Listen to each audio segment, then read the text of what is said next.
जो चैलेंजेस थे दूसरे भाग के थे वो हमारे इंटरनेशनल क्रू को संभालना। मुझे थोड़ा सा फ्लेक्सिबल होकर अडेप्ट करना पड़ा, that's a part of my job also. For me to prep for that zone and that extreme trauma, जो luckily I have not experienced. पहले भाग में हमने देखा किस तरीके से आलिया सीरिया में पहुंचती है। हमने देखा डॉक्टर खान और अविनाश कामत का कैरेक्टर कहाँ से आया है, कौन है एंड कैसे तैयारी कर रहे हैं। कंक्लूजन में आपको देखने को मिलेगा कि how they reach from Europe to Syria, किस तरीके से एक इंटरनेशनल मर्सनरी सीरिया में घुसता है, किस तरीके से ऑपरेट करता है।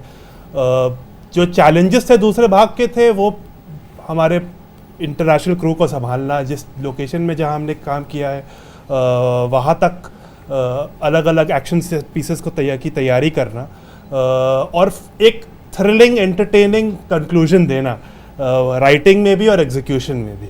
That was the biggest challenge. साथ ही कश्मीरा, अनुपम सर एंड मोहित सर, मैं आप तीनों लोग से जानना चाहूँगा किस तरीके से आप लोग की तैयारियां थी फॉर द कैरेक्टर, और जो आपका कैरेक्टर था उसमें कुछ चेंजेस आए या फिर सिचुएशन को जो टैकल करने का तरीका है उसमें कुछ बदलाव?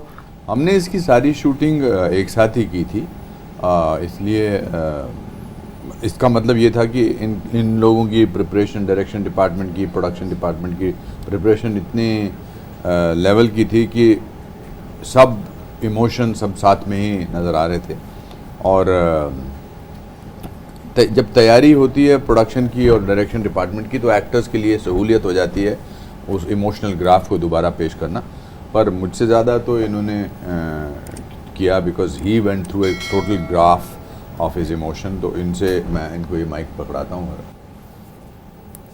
Thank you sir. जैसा कि सर ने कहा कि एज एन एक्टर हम लोगों ने इसकी शूटिंग जो है स्टार्ट टू फिनिश की थी। So at that point of time we were not aware and we didn't have a clue about that it's going to come out in 2 parts and it's going to be part 1 and a conclusion. So we shot it in one go. So हमारी कुछ ऐसी preparation different नहीं थी दोनों चीज़ों के लिए, because हमने इसे एक बार में शूट किया था।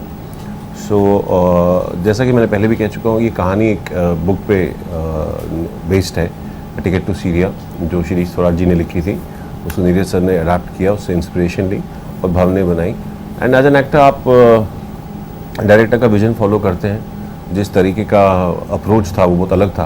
So initially as an actor क्या होता है कि आपकी सोच थोड़ी सी लिमिटेड होती है। सो आई रिमेंबर कि जब मैंने स्क्रिप्ट पढ़ी थी और जब मेरा फर्स्ट डे शूट का था तो मेरा अप्रोच बहुत अलग था अविनाश कामत को लेके। लेकिन जब as every day passed and every day I was shooting, I realise कि नीरज सर का और भाव का जो इसका देखने का नज़रिया है वो थोड़ा अलग है।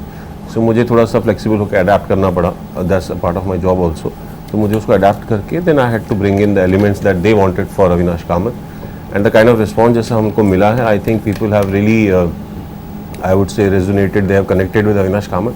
बिकॉज एक कैरेक्टर तभी सक्सेसफुल होता है जब ऑडियंस उसे कनेक्ट कर सके, उससे फील कर सके, जो भी उसकी बैक स्टोरी है, जो भी उसकी कहानी है, जिस तरीके का उसका बिहेवियर है।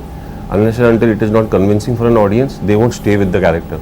सो जिस तरीके का रिस्पॉन्स है तो उससे मुझे लग रहा है कि ऑडियंस ने उसे एक्सेप्ट कर लिया है। So and the response on 15 December won't be any different. So fingers crossed. हाँ, Kashmira, over to you. So the challenge for me was, जैसे कि आपने देखा आलिया का कैरेक्टर एक बहुत ही, जब शुरू होता है बहुत ही स्वीट सिंपल लड़की सा होता है, एंड देन सडनली वो एक डेंजरस वॉर जोन एरिया में ट्रैप हो जाती है, which is quite unimaginable for her. So for me to prep for that zone and that extreme trauma जो luckily I have not experienced, so to make that believable and for the audience to connect with that, जहाँ पे, and after watching the first 4 episodes audience, बहुत लोगों ने मुझे phone करके वो bathroom scenes के बारे में भी बोला है कि it was that point where they connected to the 3 minutes of her talking, otherwise she'll be in trouble. So that was, I was very happy that the audience connected with that. Baki, the show was so well scripted and the production, the direction teams was so on point, so that there was very little for us to bring to the table. Everything was already very, very well planned. जो पहला part था was more about surviving the battle, and जो the conclusion है it's I guess more about rescuing Alia. So क्या नई चीज़ें होने वाली हैं जो कि दर्शकों को देखने के मिलेंगी इस पूरे कंसेप्ट में? इस भाग में आप देखेंगे कैसे अविनाश कामत द फ्रीलांसर अपनी टीम और डॉक्टर खान की मदद से अपनी टीम को सेटअप करते हैं. He recruits mercenaries from all over the world, जिनके साथ वो कुछ लोगों को आपने पहले एपिसोड में भी देखा था, और कुछ नए लोग आते हैं. एंड कैसे वो सीरिया जैसे इलाके में एक सिविलियन कैसे घुसता है. आलिया को तो अबडक्ट करके लेके गए थे. The freelancer and his crack team, how do they get inside Syria just चालाकी से, जिन लोगों की मदद लेके वो अंदर घुसते हैं. That is something new.